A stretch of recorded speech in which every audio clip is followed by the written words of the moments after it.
Hi friends, ബിന്ദുസ് kitchen ബ്ലോഗിലേക്ക് എല്ലാവർക്കും സ്വാഗതം. നമുക്കിന്നൊരു പപ്പായ മസാല അരച്ച് കറി വെക്കാം. ചിക്കൻ കറിയുടെ രുചിയിൽ നമുക്കൊരു പപ്പായ കറി വെക്കാം. അതിനുവേണ്ടി ഞാൻ കുറച്ച് പപ്പായ ചെത്തി വെച്ചിട്ടുണ്ട്.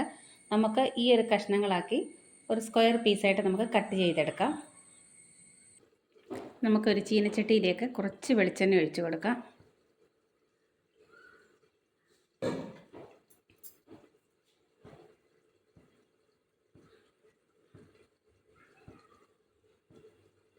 അതിലേക്ക് നമ്മൾ സ്ക്വയർ പീസായിട്ട് അരിഞ്ഞ് വെച്ചിരിക്കുന്ന പപ്പായ ഒന്ന് ചേർത്ത് കൊടുക്കാം.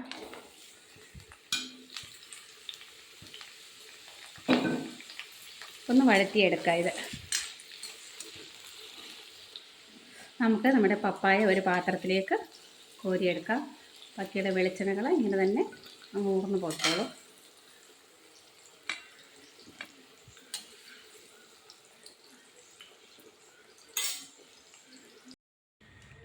നമ്മുടെ പപ്പായ കറി വെക്കാനായിട്ട് ഞാനൊരു ചീനച്ചട്ടിയിലേക്ക് കുറച്ച് തിരുമിയ തേങ്ങ ഇട്ട് കൊടുത്തിട്ടുണ്ട്.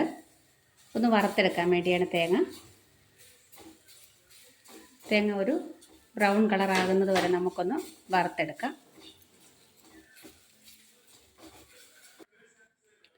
അതിലേക്ക് നമുക്ക് ഒരു ചെറിയ കഷ്ണം ഇഞ്ചിയും 3-4 പീസ് വെളുത്തുള്ളിയും കൂടെ ചേർത്ത് കൊടുക്കാം. കൂടെ തന്നെ നമുക്ക് കുറച്ച് പെരുംജീരകം ചേർത്ത് കൊടുക്കാം. അതുകൂടെ ചേർത്ത് നമുക്ക് നന്നായിട്ടൊന്ന് മൂപ്പിച്ചെടുക്കാം. തേങ്ങ കരിഞ്ഞു പോകാതെ ചെറിയ തീയിലിട്ട് വേണം നമുക്കതൊന്ന് മൂപ്പിച്ചെടുക്കാനായിട്ട്. ഏകദേശം തേങ്ങയൊക്കെ ഒരു ബ്രൗൺ കളർ ആകാൻ തുടങ്ങിയിട്ടുണ്ട്. ഇനി നമുക്കിതിലേക്ക് മുളക് പൊടിയും മല്ലിപ്പൊടിയും മഞ്ഞൾപ്പൊടിയും ചേർത്ത് കൊടുക്കണം.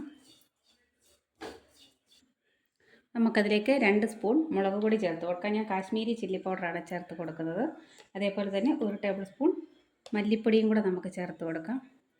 ചേർത്ത് നമുക്ക് നന്നായിട്ടൊന്ന് മൂപ്പിക്കാം.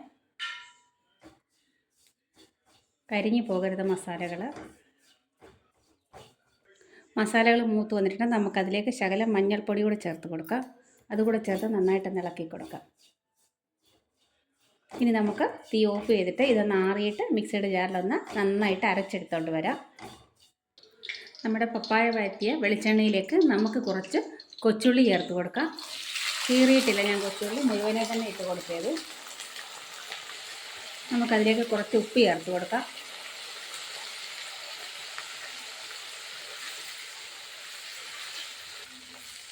നമ്മുടെ കൊച്ചുള്ളിയുടെ നിറമൊക്കെ അങ്ങനെ മാറി ഒരു ബ്രൗൺ കളറായി വന്നിട്ടുണ്ട്. നമുക്ക് വെളിച്ചെണ്ണ വേണമെങ്കിൽ ഇച്ചിരി ഒഴിച്ച് കൊടുക്കാം. ഇതിപ്പോൾ ഇരുമ്പ് ചീനച്ചട്ടി ആയതുകൊണ്ട് വെളിച്ചെണ്ണ ഉണ്ട് ഇതിൽ.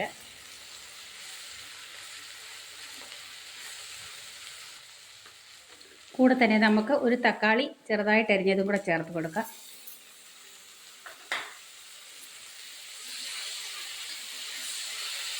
തക്കാളി നന്നായിട്ടൊന്ന് വെന്തുടയട്ടെ.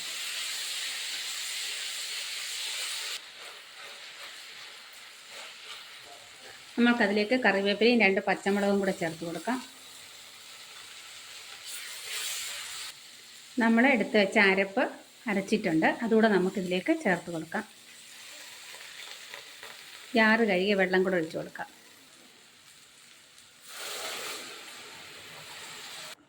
നമുക്കിതൊന്ന് ഇളക്കി കൊടുക്കാം.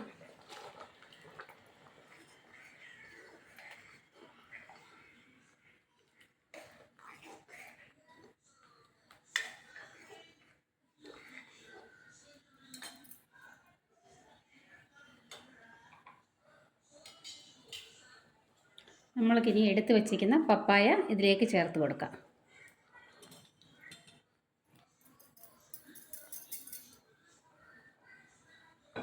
അതുകൂടെ ചേർത്ത് നമുക്ക് നന്നായിട്ടൊന്ന് ഇളക്കി യോജിപ്പിക്കാം.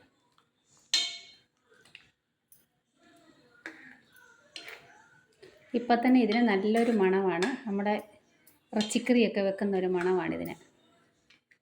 നിങ്ങളും ഇതൊന്ന് തയ്യാറാക്കി നോക്കണേ ഇടയ്ക്ക്.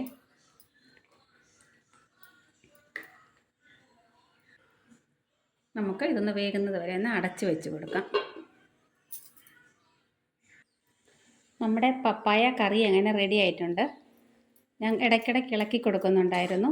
ഇനി നമുക്ക് ഒന്നുകിൽ പച്ച വെളിച്ചെണ്ണ ഒഴിച്ചു കൊടുക്കാം, അല്ലെങ്കിൽ നമുക്കൊന്ന് കടുക് താളിച്ച് വയ്ക്കാം. ഞാനിപ്പോൾ കടുക് താളിച്ച് വയ്ക്കാൻ പോവാണ്. അതിനുവേണ്ടി ഞാൻ ഇപ്പുറത്ത് ഒരു പാത്രം വെച്ചിട്ടുണ്ട്.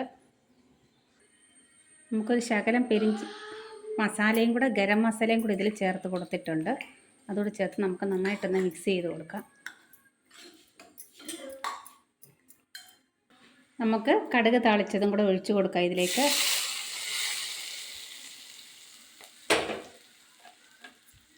അതോട് ചേർത്ത് നമുക്ക് നന്നായിട്ടൊന്ന് മിക്സ് ചെയ്യാം. അങ്ങനെ നമ്മുടെ ടേസ്റ്റി ആയിട്ടുള്ള പപ്പായ മസാല കറി ഇവിടെ റെഡി ആയിട്ടുണ്ട്. നിങ്ങളൊന്ന് തയ്യാറാക്കി നോക്കണേ. ഇഷ്ടപ്പെടുകയാണെങ്കിൽ വീഡിയോ ലൈക്ക് ചെയ്യാനും ഷെയർ ചെയ്യാനും കമൻറ്റ് ചെയ്യാനും മറക്കരുത്. കൂടെ സബ്സ്ക്രൈബ് ബട്ടൺ കൂടെ ഒന്ന് പ്രസ് ചെയ്തേക്കണേ. താങ്ക്